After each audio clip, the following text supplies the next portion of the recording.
Përshëndetje të gjithëve, unë jam Dorina Shamo, sipërmarrëse e Frontera Akademi, Frontera Qendra dhe Evan Med.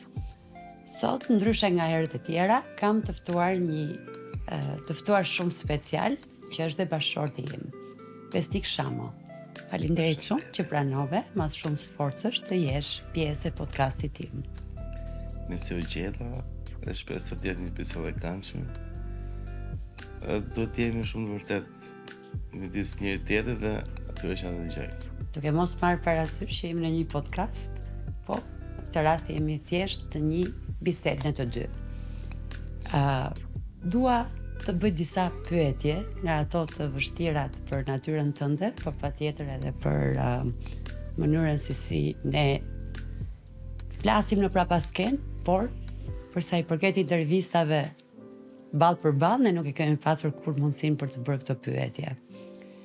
Pse ti i beson instiktit tim për të ndërtuar këto biznese, siç është rasti i Fronterave, që unë kam pasur dhe ndihmën e madhe, pothuajse ndërtimin e tyre të gjithin e ke bërë ti, pavarësisht funksionimit të brendshëm pastaj, por ti mbështet idetë e mia. Pse ti beson tek mua? Domethënë, kjo nuk ka ardhur direkt, ky lloj besimi ka ardhur mbas një pune shumë vjeçare, por ideja e Fronterave ka qenë duke ardhur nga profesioni farmacistit dhe unë s'kam punuar kur farmacist në ushtrim në profesionin, dhe duke pasur shumë hallë nga ai lloj biznesi, duke sjell në shtëpi, e kisha shumë të lehtë të besoj të një gjë që në Shqipëri unë nuk e njihja, për që një sinqert, historia ka filluar krejt rastësisht, ka qenë një fushë pa njohur fare për mua, por ideja e një gjë të re dhe ideja e këtyre lloj aparateve që ne në atë kohë i kishim si distributor dhe Varmedi, i kisha shumë besim plot, pastaj duke njohur këmbgulin tënde, gjërat se unë kam kuptuar një gjë nga ty. Domethënë, ne kemi dy rritje komplet të ndryshme. Vim nga familje me ideale ose me ide të ndryshme, gjatë rritjes totalisht. Dhe nga ty kam kuptuar që një gjë kur të bëhet hall, të punon truri që ta zgjidhesh.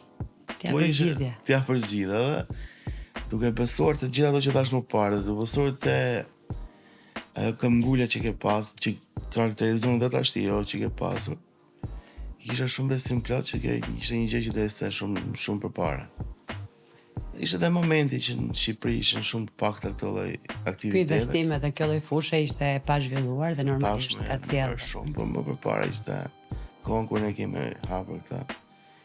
A ka pasur gjëra që unë kam bërë gabim në këto vite, për sa i përket sigurisht ne po flasim për këtë industri që mbulojmë, për Fronterat Qendra, por qoftë edhe tek Varmedi, qoftë tek Frontera Akademi, ka pasur vështirësira në mirë kuptimin tënd dhe kjo ne këtë e kemi hasur në mënyrë të vazhdueshme bashkë. Gabime bëjnë gjithë dhe gabimet janë shumë të lejushme, sepse nga gabimet edhe ke mësuar se nuk është një gjë që ti të ke trashëguar nga dikush edhe ti dish gjërat se si funksionojnë, se të kesh protokolle që të për sa i përket pikpamjes nga ana biznesit, unë kam pas por kam pas shumë këndvështrime ndryshme, qoftë Varmedi, qoftë dhe Frontera, por duke besuar te marrëdhënia jote, sepse këtu hyn dhe karakteri përveç punës, disiplinës në punë njërin tjetrën, hyn edhe karakteri jot për sa i përket shoqërisë, për sa i përket marrëdhënies me njerëzit, dhe duke besuar shumë fort se pjesë tënde, nuk është se kam ndërhyrë, pavarësisht se kam pas pikpame të ndryshme, për shumë aspekte. Po, kam bërë unë gjëra që do të doje ti kishe bërë ndryshe. Ose kush do ishte një gjë që ti do mendosh që do. Koha ka treguar që gabimet kanë qenë shumë, domethënë nuk janë kthyer në faje, se fajet janë pa korrigjueshme, kurse gabimet janë gjithë të korrigjueshme. Dhe koha ka treguar meqense që nuk e bër faje. Gabime bëjmë të gjithë, është pa diskutueshme që nga gabimet mësojmë. Mban mend ti një gabim që mund ta kisha bërë më mirë? Gabim tash. Për shembull për Fronterat Qendra. Një gjë që ti do ta kishe bërë më mirë. një gjë, domethënë një nga ato pikpamjet e mia për sa përket biznesit, edhe se është gabimi jot. Jo, biznesit patjetër. Është hapja më njerëzve që ne ndodhem të vit që jemi, 2025, që u hap Durrësi, u hap frontera Palas, u hap frontera tjetër për Durrës, ndërkohë që kishin fushkruarën dhe mendimi im Zhvillimi shumë i shpejt. Që ishte një gjë shumë e shpejtë dhe duhet ishte diçka që jo më nga dalë, po sepse gjithë ideja është që përkushtimi jo duke u hap kaq shumë në të njëjtën kohë, Nuk do jetë aq i madh dhe fokusi nuk do jetë aq i lartë. dhe duheshin shtruar gjërat për mendimin tim Me një ritëm më të ngadalë dhe të merrem më me qetësi. Po besoj që ti e ke mësuar këtë që karakteri im nuk ka qetësi. Pa dyshim. Dhe unë punoj vetëm në adrenalin të lartë. Ose u kthye në hall në gjë nuk e jep zgjidhje. Në këtë rast Okej. e kemi të zgjedhur. Ti konkuron për mjeksi në Bari. Edhe pastaj e ndron dhe futesh farmacist. Pse ëndra jote për mjeksi nuk u zhvillua, nuk eci përpara? Pse u ndale ti në rrugën e mjekësisë? Sepse ti vjen nga familja mjekësh. Babai jot është mjek. Ishte mjek. Ishte dëshirë shumë e madhe atij që të trashëgoja rrugën e tij. Por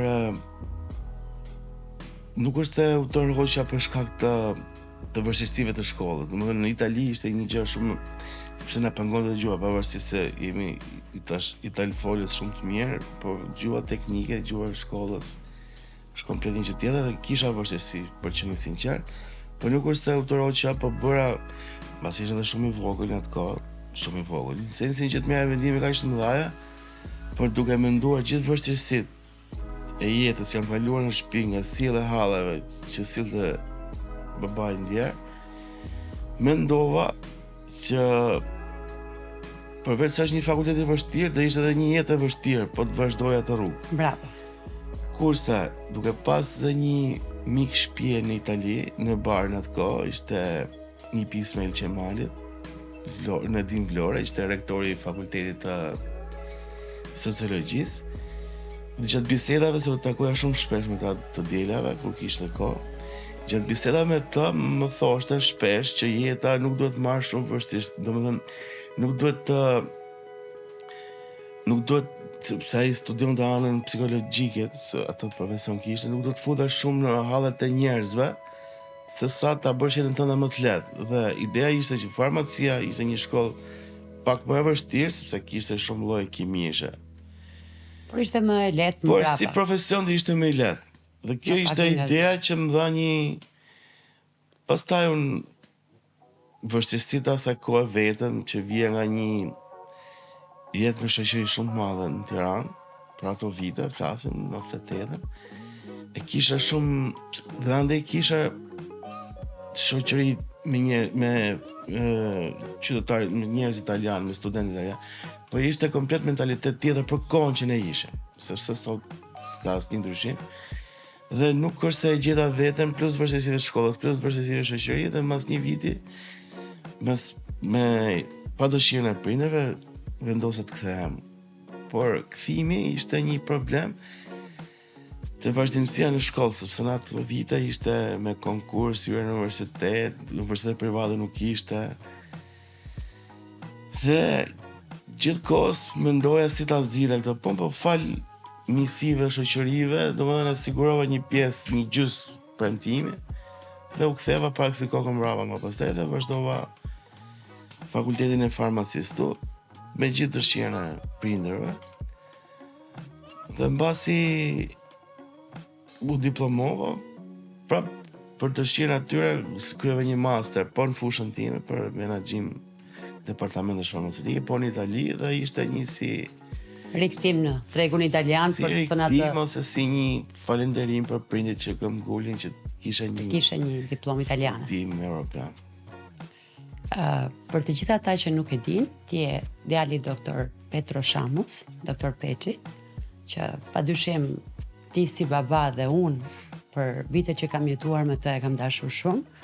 Ka pasur shumë gjëra që kemi mësuar unë anën profesionale mjekësore të ti, po patjetër dhe gjithë kulturën që la.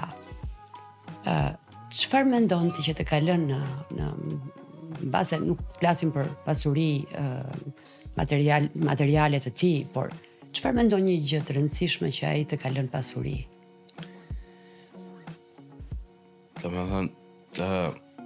Ta marrë kështu jo nga ana filozofike, po nga ana njerëzore, domethënë sot që jam prind vet, e kuptoj që gjëja më e madhe që mund të lësh fëmijëve është emri. Domethënë, ne kemi pasjetuar në qytet shumë të vogël krahasim me ç'është sot.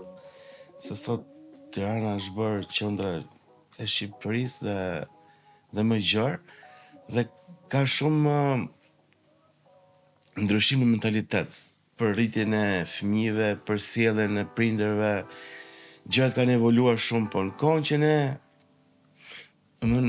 të rinjtë e asaj kohë që ishim ne, prindit u njihnin, fëmijët u njihnin,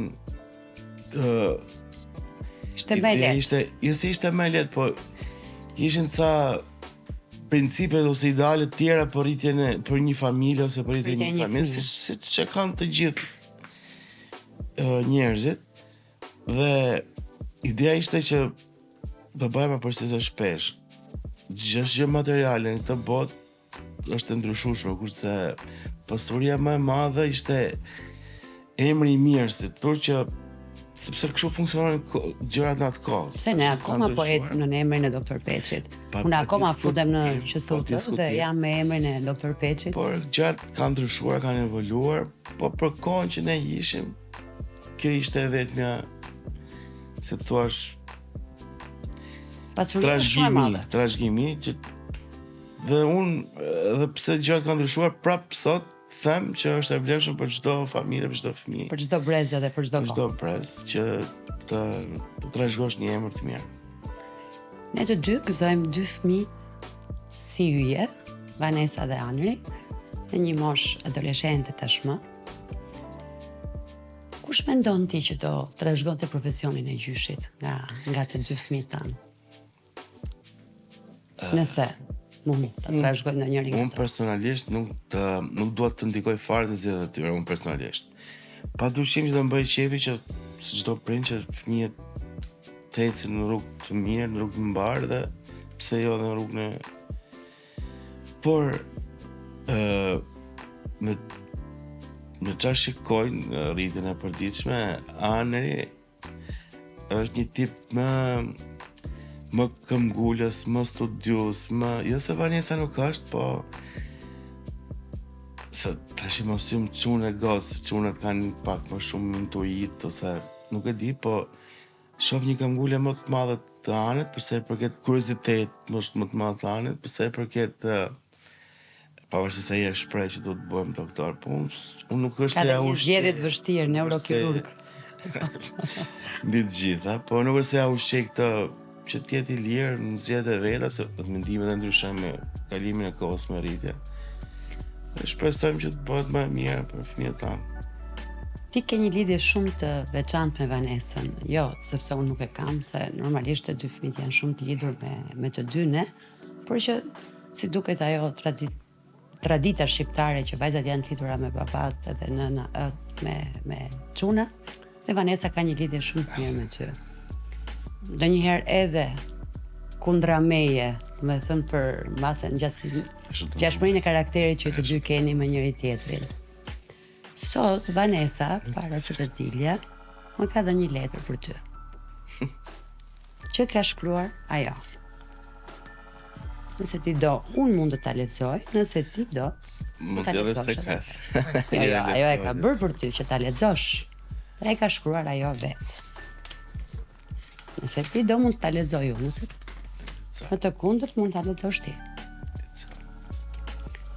I dashur babi, desha të shkruaj këtë letër për të treguar se sa shumë të dua dhe se sa i rëndësishëm je për mua. Ti gjithmonë më ke mbështetur, më ke dhënë forcë dhe sigurinë në çdo moment. Faleminderit për sakrificat që bën çdo ditë dhe për dashurinë që na jep pa kushte. Jam krenare që ka baba dhe të shpresoj gjithmonë të jesh i shëndetshëm dhe i buzëqeshur. Unë do jem gjithmonë pranë teje, ashtu siç ke qenë ti pranë meje. Me dashuri, Vanessa.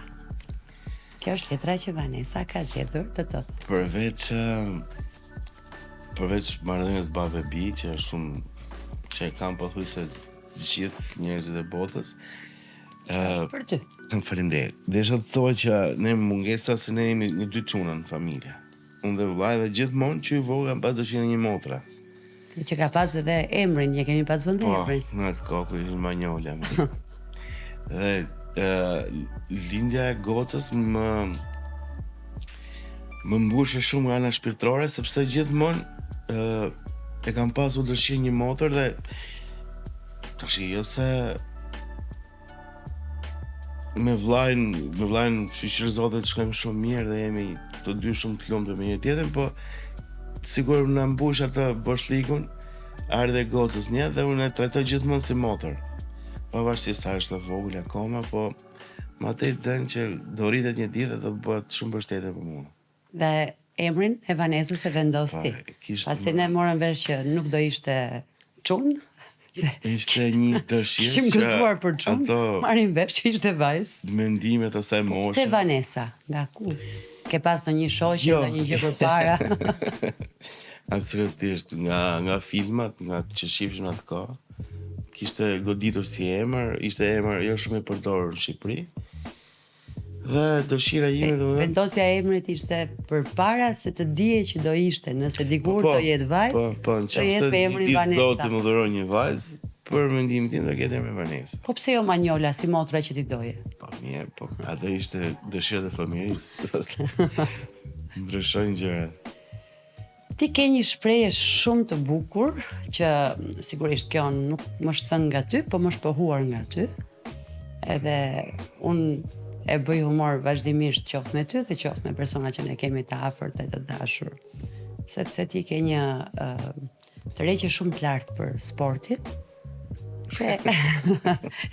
Ke një batutë shumë të bukur.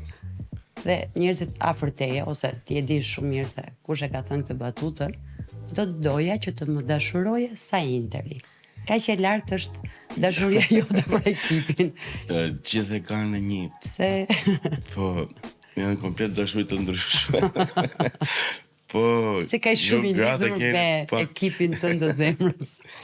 Një gratë keni pak problem vëmendje dhe në momentin që një gjë sado e vogël ju merr pak vëmendje, filloni dhe kam përshtypjen që në këtë rast është tërheqje shumë e lartë. Është për të qeshur dhe është të bukur, por nuk është në një shprehje që tregon vërtetësinë e asaj që thot, po është dëshirë dhe dashuri shumë e madhe për Inter, me qenë sinqert.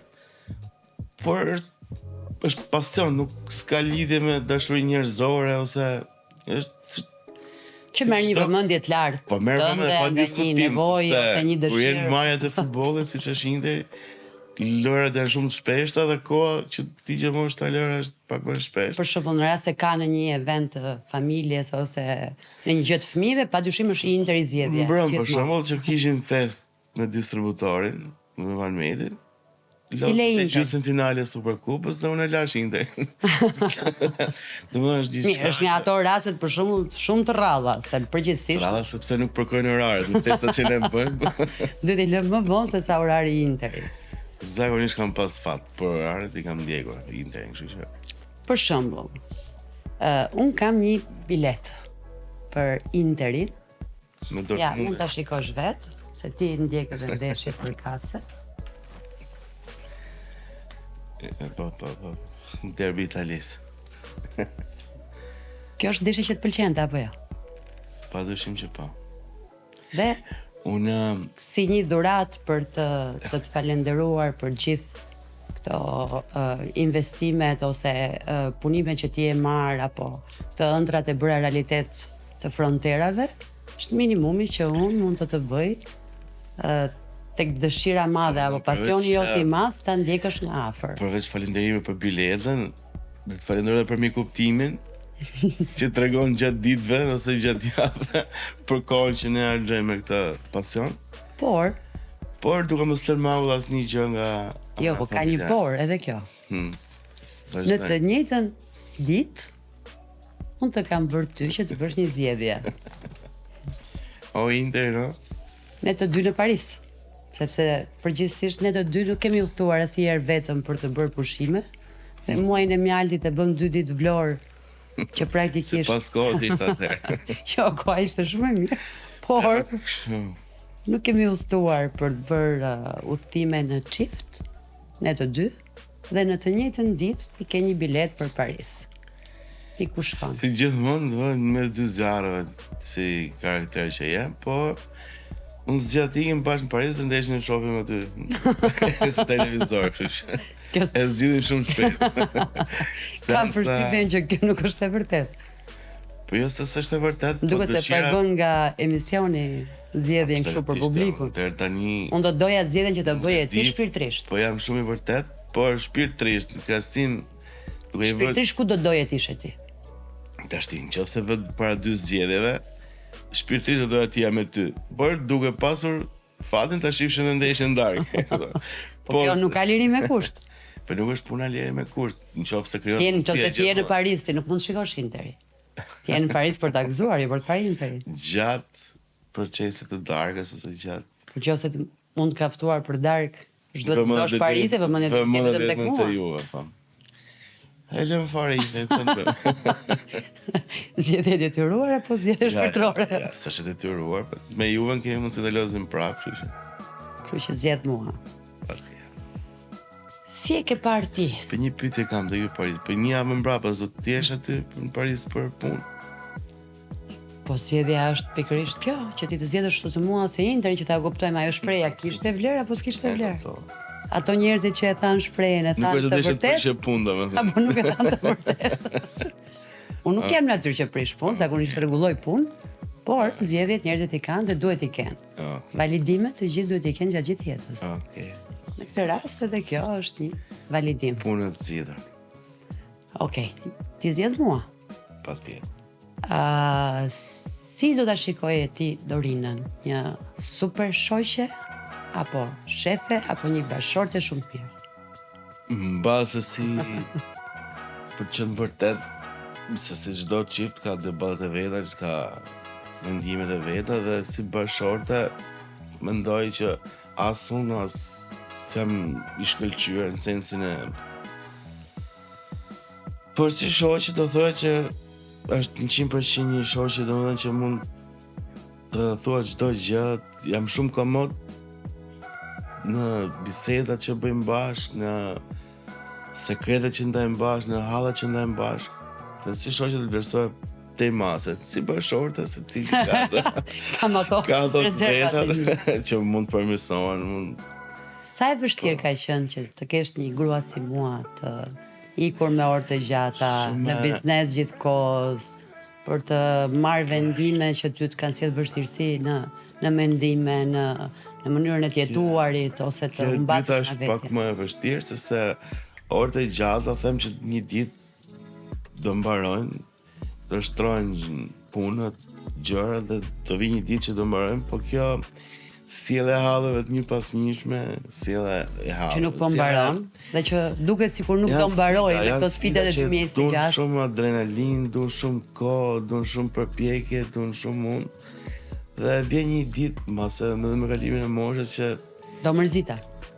Jo si do mërzitesh, po do lodhesh nga megjithëse deri tash se ke treguar se si lodh kur, po unë duke shpresuar që një ditë të lodhesh që thosh boll më. Mbajmë këto që kemi. Ja. Po ti e di që ky momenti nuk do vi. Shpresojmë që ti sa më shpejt unë të falenderoj shumë që ti u bëre pjesë e podcastit, sigurisht pa dëshirë të radhë. Pak me zor, po. Sepse nuk pranova, sepse të konsideroj shoqe më shumë se bashortë në këtë rast. Dhe në këtë rast i ftuar më shumë si shok se sa si bashort. Dhe patjetër edhe një falënderim shumë i madh sepse fakti që unë kam bërë kaq shumë punë dhe kam bërë kaq shumë kompromise, ka qenë edhe në kompromise që më ke lejuar dhe që nuk më ke dhënë asnjëherë. Sigurisht, mbase nuk më ke ndihmuar në të gjitha gjërat që unë kam bërë, por nuk më ke penguar për të bërë këtë që unë besoj. Po të menduar që do ishte një gjë për të mirën, për të ardhmen e familjes, fëmijëve. Duke menduar gjithmonë me larg pamësi, se si do asnjëherë nuk e dim se do ndodhe, por duke krijuar një ide që Dhe nuk kam qenë pengesë, pasi edhe ke fituar këtë mos qenë pengesë. Nuk është se zotësia jote. Faleminderit shumë. Faleminderit juve, ju të takofshëm.